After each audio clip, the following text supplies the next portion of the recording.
बात 20 से 22 साल पुरानी है। हम फरीदाबाद रहते थे। फरीदाबाद हरियाणा में है और दक्षिण दिल्ली के साथ जुड़ा हुआ है। इनको एनसीआर कहते हैं, नेशनल कैपिटल रीजन। तो फरीदाबाद मैं अपने परिवार के साथ रहता था, मेरी बीवी और मेरा एक बच्चा। मैं दिल्ली में नौकरी करने जाया करता था। मैं सेल्स में होने की वजह से मैं दिल्ली में घूम घूम के काम करना पड़ता था।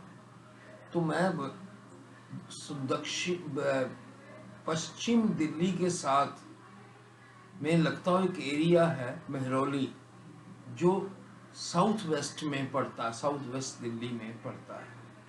महरौली की खास 2-3 बातें हैं। कुतुब मीनार वहाँ पे है, अलाउद्दीन खिलजी की कब्र वहाँ पे है। महरौली और पूरा बसा हुआ गांव था, आज पूरा बसा हुआ शहर की तरह है।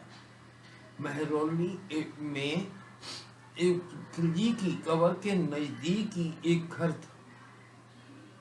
उसमें एक मुस्लिम परिवार रहता था जो आज़ादी के टाइम पे पाकिस्तान शिफ्ट नहीं हुआ, बाद में शिफ्ट हुआ, थोड़ा 10 साल 15 साल बाद शिफ्ट हुआ। वो अपना मकान जिसको बेच के गया, एक हिंदू परिवार था। हिंदू परिवार, बाबू ये लाइन काटी जा सकती है? अच्छा, वो हिंदू परिवार को बेच, वहाँ अक्सर जिन्हें भी बेच के गए, वहाँ उनके परिवार में अक्सर लड़ाई झगड़ा कलेश परेशानियां चला करती थी। और ऐसा जो रूटीन 20 से 20 साल करीब करीब चला। 20, मगर उनको मालूम नहीं पड़ा भी क्या कारण है, किस वजह से। लास्ट में वो दुखी होके उन्होंने वो जगह बेचने का निर्णय किया। उन्होंने जिनको बेचा, दिल्ली है, कोई भी जगह कभी भी बिक जाती। दिल्ली जिन्होंने खरीदा वो ज़्यादा ही समझदार थे।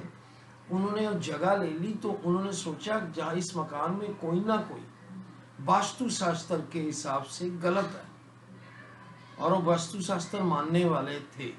उन्होंने कहा कि मैं इसको, वैसे भी वो मकान 100 साल पुराना हो चुका था, तो इसलिए उन्होंने सोचा कि मैं इसको तोड़ के नया बनाऊंगा। तो तोड़ने के मकान को जब उन्होंने तोड़वाया, तो उन्होंने सबसे पहले उस मकान के पखाना का एरिया, जो टॉयलेट का एरिया, उसको तोड़ाना ठीक समझा। और टॉयलेट को तोड़वाया और उसको खुदवाया। खुदवाते खुदवाते थोड़ा खुदवाते खुदवाते उनको 2 घड़े मिले। घड़ों में से खोल के देखा, वो उसमें सोना ही सोना भरा हुआ था। पता नहीं कब, इस वक्त का, 50 साल 100 साल, पता नहीं कितने साल का तवा हुआ था। और जिसने, और उस हम हिंदू लोग इसको, सोना को लक्ष्मी मानते हैं, और लक्ष्मी गलत जगह में थी, इसलिए वो उस जगह से बाहर आना चाहती, जो हम लोग सोचते हैं। तो बेसिकली, और उसने दबाया इसलिए था, उसने कहा कि ये सबसे सुरक्षित जगह, क्योंकि कोई भी आएगा इस मकान से कुछ भी ढूंढेगा, लेकिन कोई पखाने के नीचे जाके खुड़वा के नहीं ढूंढेगा, इसलिए उसने उस जगह को ठीक समझा। इसीलिए इस बात से मेरे को जहाँ तक समझ आती है भी, कोई भी वास्तुकला के अनुसार कोई भी सामान या लक्ष्मी गलत जगह में वो तो परेशान होगा ही होगा इनसे। बाद में उस इंसान ने वो जगह बेच के वहाँ मॉल बना दिया, छोटा ही मॉल बनाया, लेकिन मॉल बना दिया।